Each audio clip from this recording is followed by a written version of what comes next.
A key component of the modern world economy, the chemical industry delivers products and innovations to enhance everyday life. It is also an industry in transformation, where chemical executives and workers are delivering growth and industry-changing advancements while responding to pressures from investors, regulators, and public opinion. Discover how leading companies are approaching these challenges here on The Chemical Show. Join Victoria Meyer, president of Progressio Global and host of The Chemical Show, as she speaks with executives across the industry and learns how they are leading their companies to grow, transform, and push industry boundaries on all frontiers. Here's your host, Victoria Meyer. Hi, this is Victoria Meyer. Welcome back to The Chemical Show. Today, I am speaking with Chet Thompson, who is the CEO of AFPM, the American Fuel and Petrochemical Manufacturers. He leads a staff that advocates for petroleum refiners and petrochemical manufacturers before Congress and the executive branch on a broad range of public policy issues. AFPM, as you guys know, works to emphasize the importance of petroleum refiners, petrochemicals, and the essential products they produce for our lives, our economy, and more. So prior to joining AFPM, Chet had a successful legal career for over 2 decades. And he also served, interestingly, as the Deputy General Counsel at the Environmental Protection Agency, otherwise known as the EPA, during the George W. Bush administration. Chet, welcome to The Chemical Show. Victoria, thanks for having me. Glad to be here. I'm really excited to have you here. So what is your origin story? What got you interested in law in Washington, D.C., and ultimately brought you to AFPM? Wow. Well, let me start with the easy one. What brought me to Washington, D.C.? Born and raised here. A bit odd in this neck of the woods with so many people that move here. No, I was born right here in the nation's capital and grew up here. So staying here and working here was pretty easy in that regard. The law, let's see what got me interested in law. I think my parents would say I have been like an arguer, my entire life. I think they always knew what I was going to do. Maybe deep down I did. So yeah, pretty early on, both in high school and college, I loved a good debate, loved a good fight, frankly. That was just naturally what drew me there. And then I got to work at this great boutique law firm when I first started, and they had an environmental practice, an energy practice, and it was perfect for me. Frankly, it was early '90s when the environmental law, business was really starting to boom, and industries were really trying to get the arms around, how to balance, doing their business with doing it in a safe and effective way, and frankly, it just took to me, and I loved every minute of it. That's awesome. And then how did you get over to AFPM? What made you move from legal practice to industry advocacy, I guess, in some ways? Yeah, well, AFPM was a client. Some of their members were clients. I got the good fortune to work with folks and in this industry for a long time. When I was in private practice, like I said, I had some of AFPM's, members. I think in particular companies like Sinclair Oil that I work with, so I got to know folks, and then I started to be AFPM's outside environmental lawyer, energy, expert, and as the story goes, they approached me when my predecessor Charlie Drevna was looking to do something, basically retire. They brought me in to help find somebody that might be a good fit here. And I'm accused of doing a bit of a Dick Cheney, in that I went from helping folks find someone to actually deciding to join at AFPM. And it's, why people, would ask, but the idea to work for the industry and come in and really dig in and, I just believe in the industry. I believe what they do. The people, you won't find finer people in all the world than those that do, refining and petrochemical. And I'm not just saying that's not a platitude.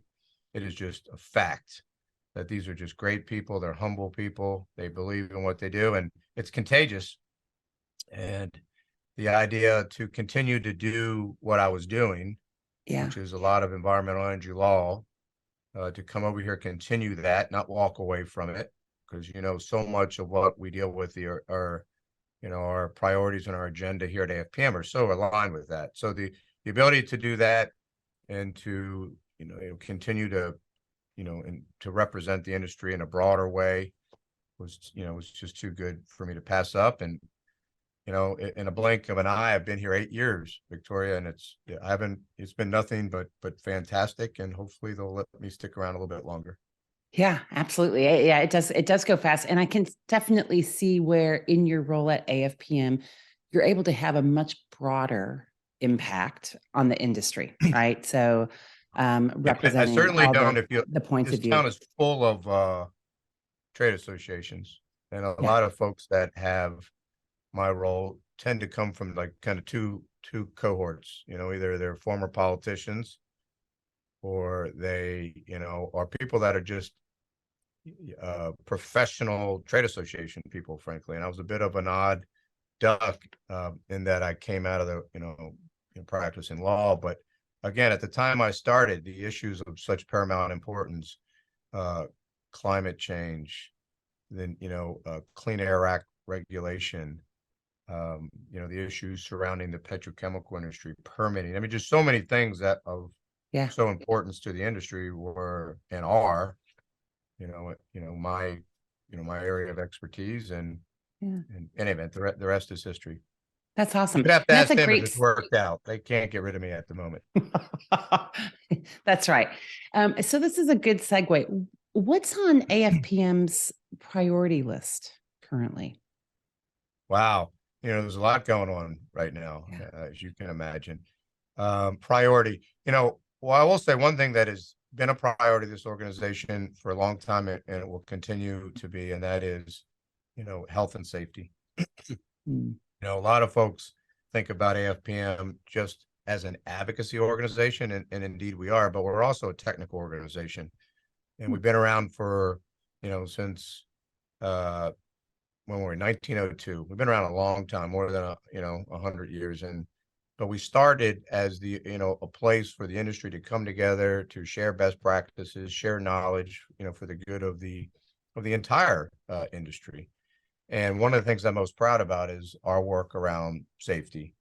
That is our license to operate. If we don't operate safely, if we don't protect our workforce, if we don't protect our communities, we're done for. And so we put a lot of work into that. And I can tell you, Victoria, not a meeting goes by when we don't talk about those issues and that issue. So that will continue. And we've made a lot of progress. I'm proud to say that groups like the Chemical Safety Board have told us that, we are a best in class type of operations. We bring our folks together. We've created so many tools that our members can use, so many opportunities to share information. And, the Department of Commerce tracks a couple hundred industries, and, we're a top 10, both the pet chem and refining and safety. And it's something we work hard on. It's something we care deeply about. And so any priority list of mine, that's going to be way high and continue to be. And so what else? I'll say, the other mantra that we operate here within AFPM is what we call, loosely the dual challenge. What's the dual challenge? And that is we know we have a responsibility to produce the petrochemicals and the energy that our country needs, our allies need, the world needs, frankly, to continue to thrive. And so, that's critically important. But we know we need to do this, to continue to do our work in an ever increasing sustainable way, in a more sustainable way. And, that's where really my environmental background comes in. From the start, I was taken by the fact that our members, despite what is, kind of a common, unfair narrative about us, is we don't care about those things. It's just not true. And that because you're close enough, Victoria, to the industry, how deeply we care. But that dual challenge drives us, which leads me into, I would say, on the policy front, there's two things. One, right now there's a lot of discussions around the United Nations Plastic Waste Treaty. That is something we're very deeply involved in. In fact, I was just in Paris a couple weeks ago as a part of, a round of discussions. That is very important to us. Won't dominate. I would say, protecting liquid fuels is a really big thing right now. We have an administration that is a tad bit hostile to fossil fuels. We have a whole slew of proposals out there right now that are designed to, I would say, accelerate the transition away from us in an unrealistic kind of way. So what am I saying? I'll try to speak plain. We have an administration that has proposed to ban gas and diesel powered cars and trucks, in as little as 9 years. We have a state of California that has also proposed to ban cars and trucks in that state, and there are 17 other states that are followed suit, and so that has keeping us busy. And we have a we have a slew of comments on these issues due. Some are due, in fact, today, and so that will keep us quite busy. And then just the other, among other that, just a bunch of other cats and dogs. But I would say those are the issues that really keep us jumping around here. Absolutely. So let's one other thing, Victoria, I'm sorry to interrupt, but one other thing that's we good. do, because it's part of the reason we're here. It's also a huge priority of this organization to tell our story. And we realized about 6 or 7 years ago that we weren't doing enough to talk to people about the value of our products, how they make modern life possible, all the good work we're doing. We realized that most people don't know this. Most of the coverage of our industry is negative, and so we do a lot. That priority is big, and I have the best communications team in town right here. Yeah, that's so critical. In fact, I mean, and people have heard me say this a lot. I think we, the industry, individual companies, organizations such as AFPM, we need to do a much better job of telling our story. Because if we don't tell our story, somebody else will, and they're going to spin it their own way. And so it's incumbent on all of us to do that. We did an interesting study several years ago where we actually looked at how the media covers our industry, and we found something really shocking. You always knew it wasn't perfect coverage, but we found that more than 90% of every story written about our products and our industry and our members were negative. Wow, right? That's striking. And so when our young people in our communities and thought leaders and policymakers, they're bombarded by that, that's kind of the reason we're in the position we are right now, where folks don't always appreciate the value that our products bring people every single day. Yeah, I totally see that. And I have teenagers, Chet, so I'm really mindful of the stories that they're receiving from the media, which is predominantly a social media format, about energy, plastics, chemicals, how it's used, how it's not used, the positive and negatives. And so it's a bit of you have to almost be an evangelist and build evangelists to help counteract a lot of the, not just the published traditional media, but all the social media, the narratives that are going on all over the place. That's right.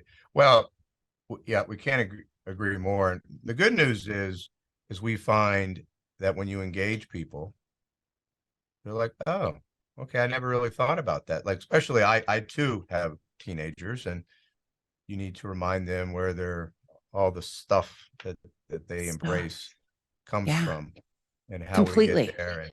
And no, it really takes people stopping to think about it a bit. So it can be done. It's hard. We have to do it. But I also tell you what people want to know is they want to know that we're continuing to do better, and that we're delivering our products in a cleaner, safer way. And that's why, again, I talk about the dual challenge, and we know it's incumbent upon us. And I sleep well at night knowing that our guys are, working their tails off and have made tremendous progress on these fronts. Tremendous. You look at our traditional emissions over the last couple of decades, down 70 some odd percent. Our fuels are cleaner than ever. Our products, our petrochemical products, are the building blocks of things that that make for clean pipes and drinking water and air conditions and health. Right? We just came out of COVID, and how would we have gotten through COVID without our product? So anyway, there's a lot of great stories. Yeah. We appreciate all your that you do to talk about these things. Thank you. So let's talk about the UN Plastics Treaty and what's going on there. I know that you and a team of folks from AFPM and from many industry groups were recently in Paris for the UN Plastics Treaty negotiations. There's a lot of different points of view, right, regarding how to handle plastics and plastics waste. What's critical to AFPM and its member companies with regards to the treaty? Well, let me just start off to talk about the treaty. One, we certainly, AFPM and our members certainly support the aspirations of this treaty, and is in its core mission of preventing plastics, waste from getting in the environment, and to deal with the legacy plastics in the environment. I mean, that is something, again, we wholeheartedly embrace. I have members that for years have been involved in efforts to try to tackle that important problem. And so that part, we care a lot about. We support the development of an aggressive agreement. Aggressive, but we have to be clear that it also has to be workable. Yeah. And so what does that mean, for us?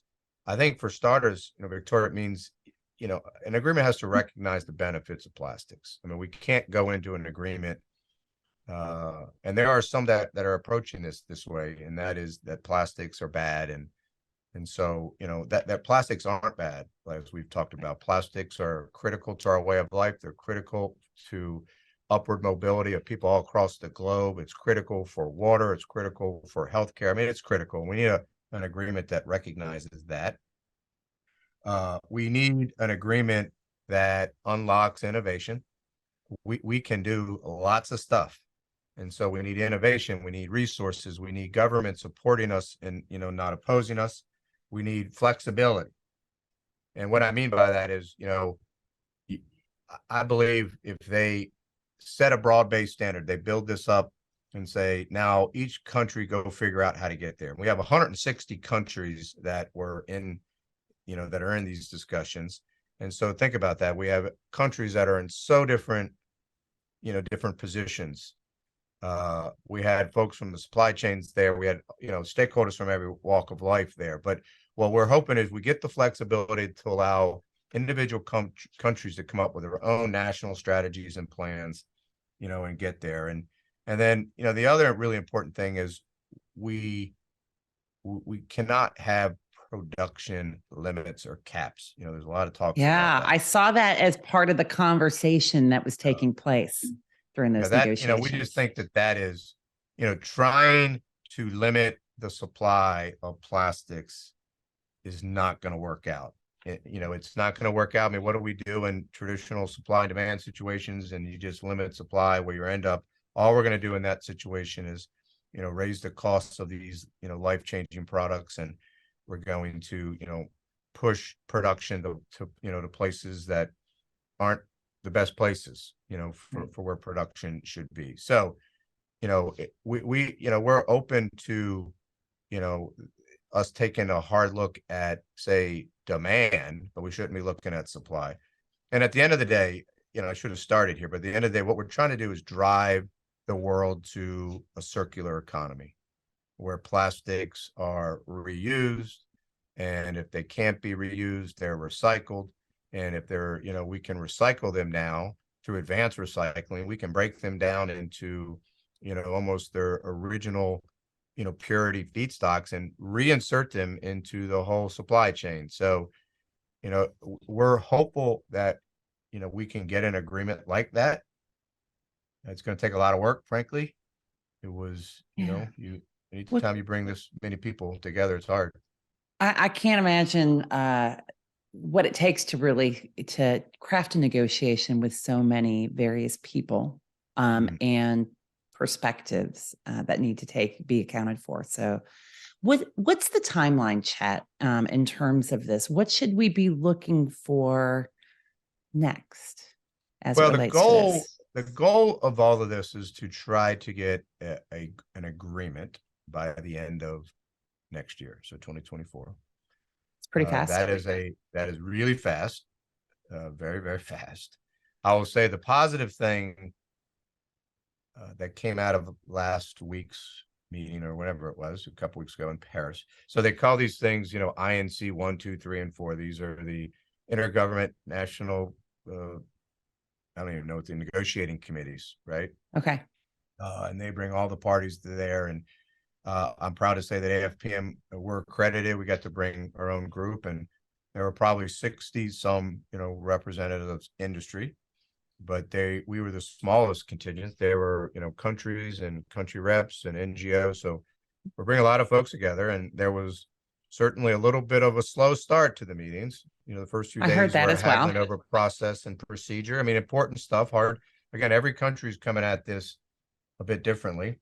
Yeah. But the good news is they got through that, and then some progress was made. And what the agreement was, this is a long windup to answer your question, was there's going to be the development of what they call a zero draft. And that is literally people putting pen to paper initially. And we're expecting to see that very first cut sometime, I would say, in the early fall. And stakeholders will have an opportunity to comment on that draft. And then there will be a meeting that has been scheduled for middle of November in Nairobi, Kenya. So there'll be a meeting there. And then I believe later in the year, there might be one, I want to say, in South Korea. There's a series of meetings between now and the end of next year. And there's already talk about, so the meeting in Paris was for a little, I want to say 7 days. And I think everyone realized that that's not enough time when we get together. Just so much needs to be done. So I think they're going to expand these meetings, but you're going to see things are going to really start to pick up now, Victoria, when they put pen to paper and you're no longer talking concepts and theories, you're actually reacting to something.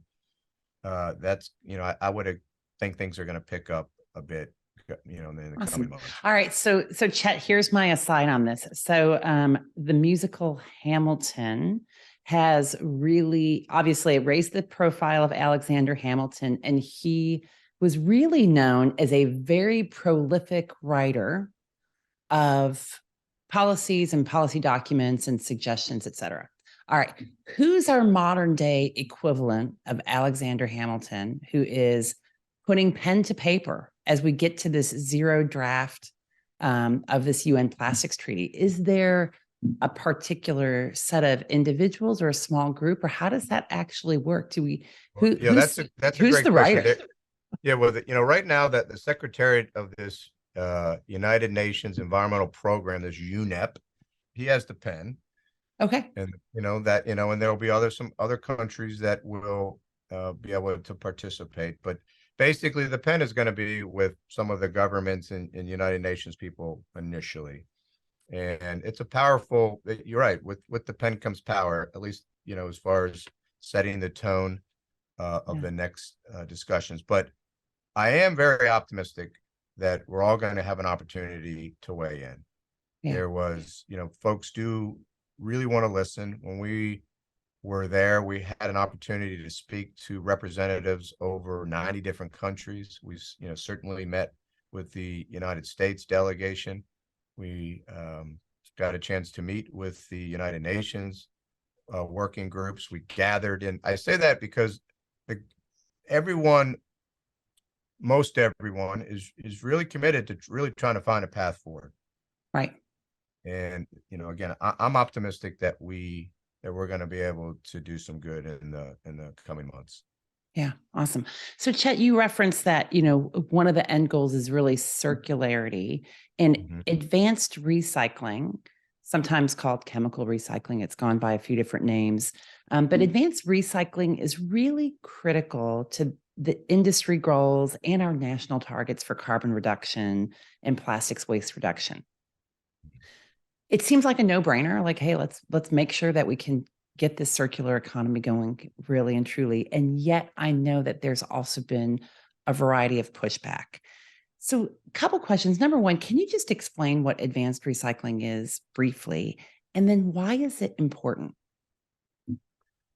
Yeah, it is. It was a great question. It's very important. Traditionally, or like I would say, to date, most recycling has been, physical recycling. Think about things getting, shredded and remolded, and that's great. But there's a bit of a limited ability to do that. There are certain plastics that you try to, physically recycle now. There's limits to how many times you can melt and remold something. There are limits, meaning that you can't use certain applications. You can't use some of that type of recycled products in healthcare or food packaging, given the purity requirements, et cetera. But so what advanced recycling is at its core is the ability, through a lot of heat and pressure to take polymers, these complex structures that are made, that make up plastics and all the various iterations of plastics, and take those polymers and break them down into their original core components, the original base petrochemicals that are the original building blocks. And then it's like pure feedstock, and you can Okay. reinsert that material back into the process. It eliminates, the amount of virgin feed you need at that point. And again, it opens up a lot of different applications for the reuse of recycled products, because you can, again, put it right back in. At the end of the day, it's indistinguishable, the products you can make, Mm. from what you could have made from the original virgin material. So this is, us, in the industry believe it's a game changer. It is gonna, again, open up a lot of materials that today cannot be, recycled and end up having to be landfilled. It's gonna allow us, to move forward in a good way. But you're right to point out that not everybody agrees with the benefit of advanced recycling, and there are some folks that want to see it stifled or certainly not Mm. encouraged. And we're really disappointed with that, because again, we do think that that's the way forward. And our industry over the last couple of years has invested many of billions of dollars into, research and scaling and building up advanced recycling, because that's what we need in order to really make, the system circular. Yeah. So what's AFPM doing to improve education and awareness of advanced recycling? How are you guys affecting and impacting that? Well, the best, I mean, we can do about it is we try to talk about it a lot. We try to amplify the messages of our members. We're blessed with having members that, know a heck of a lot more about this stuff than we do, that are doing a lot. And we try to talk about that. We promote it. We just did our third annual sustainability report at AFPM. I encourage your listeners to go grab it and check it out. Yeah, It I'll talks make sure about, it's linked to the show notes for this episode oh, so people can find it fantastic. easily. Yeah. I think folks are going to love it. They're going to see, we don't talk numbers and charts, but we talk about real things that our members do every day to make the world more sustainable and a better place. So we promote this. We talk about it to, policymakers. We do what we can do, which is, do a lot of talking. It's why when we're at the table for the United Nations discussions, we're, advocating strongly for the promotion of advanced recycling. As EPA has a strategy out to prevent, plastic pollution. In that document, we're going to be commenting on that document in the days ahead, and we'll be, really push out, like, because even that document is frankly not as positive as it should be on advanced recycling. We need to get Yeah. policymakers to understand the benefits of advanced recycling if you really want to get to a zero, net waste world. Yeah, absolutely. So let's talk a little bit about that. EPA, the US EPA has a proposed draft strategy to prevent plastic pollution, which is it's ambitious, right? So, what is included in that strategy, and what's AFPM and your company's response at this point? Well, as I just alluded, it's out for comment. So we're digging into it. All of my great team here and our members were digging into it to we want to be productive participants in the exercise, because again, we support the underlying goal of this document and the United Nations, which is how do we keep plastic waste out of the environment? How do we increase plastics recycling and reuse? And it's important stuff. So we were appreciative of the opportunity to weigh in. We will be in the weeks ahead, and we'll share with you our final product. We're happy about certain aspects, again, of the document. One of the things that it talks about is doing more life cycle analysis of not only plastics, but what, the alternatives to plastics. Yeah. So if you care about carbon reductions and, energy use and efficiency, think about what plastic replaces. It replaces glass, it replaces, steel. And if you start doing carbon analysis against the alternatives, plastics tell their own story, a powerful story. Plastics are why they're so great, right? Is they're light and they're strong and they're flexible and they can be used in a lot of different ways. And so we support fully of really, let the data tell the story. Let's dig in and do some life cycle analysis and see where we go. Yeah. Same problem absolutely. though with the document. Our concerns around the document so far mostly centered around the focus on a way to address plastic waste is to reduce production. And, we will certainly be commenting on that. Listen, limiting the supply of something does not solve the problem, right? Our plastics are getting in the environment there, it's waste management. We definitely need to focus on.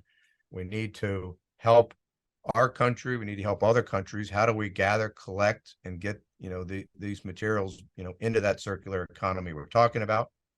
We'll be talking about certainly innovation, and again, how do we spur that?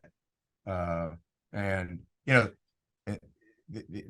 again, this document it's unfortunately doesn't talk much about advanced recycling.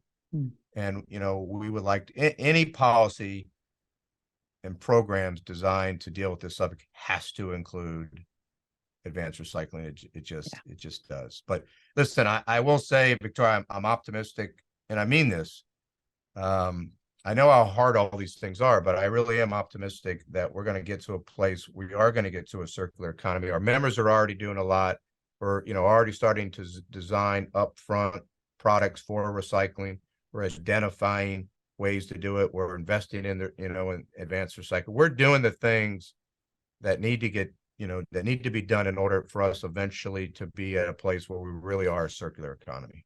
Yeah, absolutely. I think what's striking to me, Chet, is that when I think about plastic pollution and recycling and creating the circular economy, it's not just on the chemical and the petrochemical industry, right? This is also about human behavior, the consumers, and how the consumers are, recycling their materials, taking advantage of those opportunities that are available. And then, as you say, waste management, the companies and the collection process, which exists in some places, but doesn't exist effectively in others, to actually have the opportunity for collection, recycling, et cetera. It is a holistic problem, and it needs to be a holistic solution, which is pretty challenging.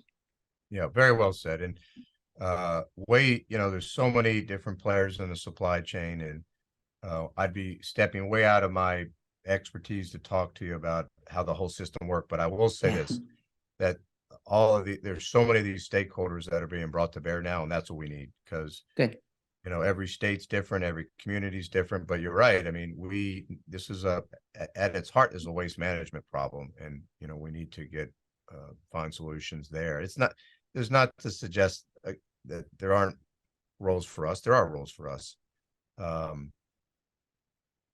So we're open to additional producer responsibilities, and we're right there and want to be helpful in developing a strategy to move forward. And so in the coming weeks we will be submitting comments on this, and looking forward to how this could be built into a national strategy that will eventually feed into the United Nations agreement.